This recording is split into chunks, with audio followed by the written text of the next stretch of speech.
నమస్కారం. కాంపిటేటివ్ ఎగ్జామ్స్లో మ్యాథ్స్ అంటే రెండు విషయాలు. ఒకటి వేగం, రెండు ఖచ్చితత్వం. ఈ రెండు రావాలంటే మన ఫౌండేషన్ అంటే బేసిక్స్ చాలా బలంగా ఉండాలి. ఈరోజు మనం ఆ పునాదిని ఇంకా పటిష్టం చేసుకోబోతున్నాం. ఇక ప్రారంభిద్దాం.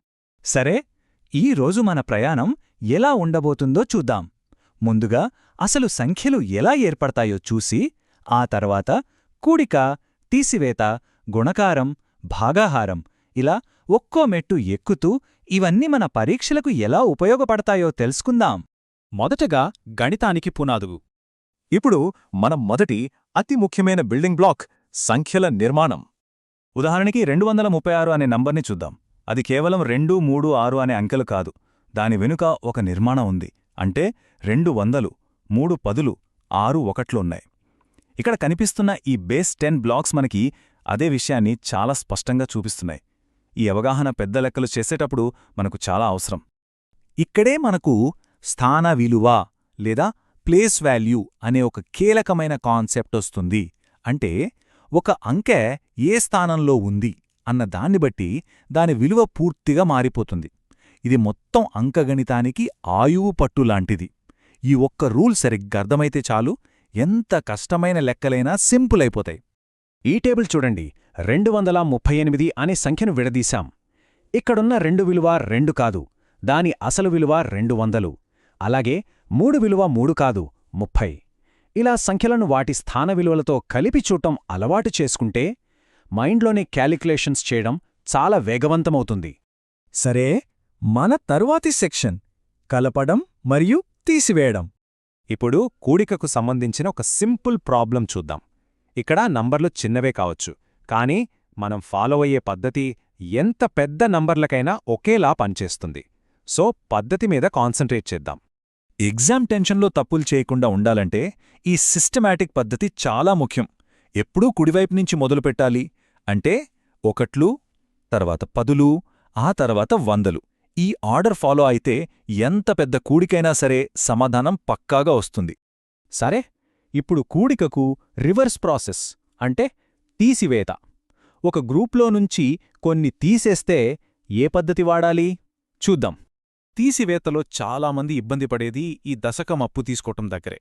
ఒక్క విషయం గుర్తుంచుకోండి, మనం పక్కనుంచి ఒకటే అప్పు తీసుకోవట్లేదు. 10ల స్థానం నుంచి ఒక 10ని తీసుకుని దాన్ని 10 1లుగా మార్చుకుంటున్నాం. ఈ కన్వర్షన్ సరిగ్గా అర్థం చేసుకుంటే చాలు, సబ్ట్రాక్షన్లో తప్పులు జరగవు. ఇప్పుడు మన నెక్స్ట్ టాపిక్. ఇది ఎగ్జామ్లో టైం సేవ్ చేయడానికి ఒక సూపర్ టూల్. అదే వేగంగా కూడటం అంటే గుణకారం. గుణకారం చేసేటప్పుడు ఈ పదాలు మనకు తెలిసి ఉండాలి. గుణ్యం, గుణకం, లబ్ధం. ప్రశ్నలను సరిగ్గా అర్థం చేసుకోవడానికి ఈ టర్మినాలజీ చాలా ముఖ్యం. ఇప్పుడు ఆలోచించండి, 5ని 13 సార్లు కూడాలి. అబ్బా, చాలా టైం పడుతుంది. మధ్యలో ఎక్కడో ఒకచోట తప్పుపోయే అవకాశం కూడా ఎక్కువ. కాంపిటీటివ్ ఎగ్జామ్లో మన దగ్గర అంత టైం ఉండదు. అందుకే మనం గుణకారం వాడతాం. జస్ట్ 13 into 5 అంతే, ఆన్సర్ వెంటనే వచ్చేసింది, 65. గమనించారా? మామూలుగా కూడితే పట్టే సమయానికి గుణకారంతో పోలిస్తే ఎంత తేడా ఉందో. ఇదే మల్టిప్లికేషన్ పవర్. ఇది మన టైంని సేవ్ చేసే ఒక ఆయుధం. ఇది చూడండి, ఒక super exam technique. For example, ఎగ్జామ్లో మీకు 6వ ఎక్కం గుర్తురాలేదనుకోండి, కంగారు పడాల్సిన పనిలేదు. మనకు తెలిసిన 5వ ఎక్కం, 1వ ఎక్కం కలిపితే చాలు 6వ ఎక్కం తయారైపోతుంది. ఈ టెక్నిక్తో ఏ టేబుల్నైనా మనం క్రియేట్ చేసుకోవచ్చు. ఇక మన చివరి ఆపరేషన్ గుణకారానికి వ్యతిరేకమైనది. అదే సమానంగా పంచడం అంటే భాగహారం. డివిజన్ యొక్క అసలు ఉద్దేశ్యం ఇదే.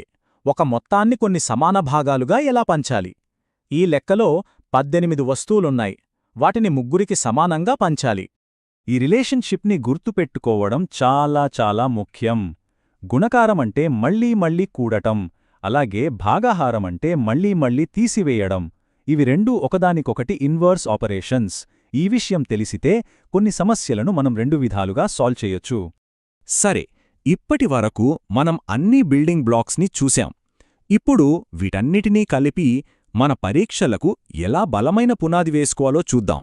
మనం ఎగ్జామ్లో ఫేస్ చేసే ప్రతి పెద్ద లెక్క, అది పర్సెంటేజెస్ అవ్వచ్చు, ప్రాఫిట్ అండ్ లాస్ అవ్వచ్చు, సింపుల్ ఇంట్రెస్ట్, కాంపౌండ్ ఇంట్రెస్ట్, ఏదైనా సరే, దాన్ని లోతుగా విడదీసి చూస్తే చివరికి మిగిలేది ఈ 4 కూడిక, తీసివేత, గుణకారం, భాగహారం. అందుకనే ఈ బేసిక్స్ని ఎప్పుడూ తేలికగా తీసుకోవద్దు. వీటిమీద ఎంత పట్టు సాధిస్తే అంత పెద్ద గణిత సవాళ్లను అంత తేలికగా ఎదుర్కోవచ్చు. గుర్తుంచుకోండి, పునాది బలంగా ఉంటేనే దానిమీద ఎంత పెద్ద బిల్డింగైనా కట్టగలం. ప్రాక్టీస్ చేస్తూ ఉండండి.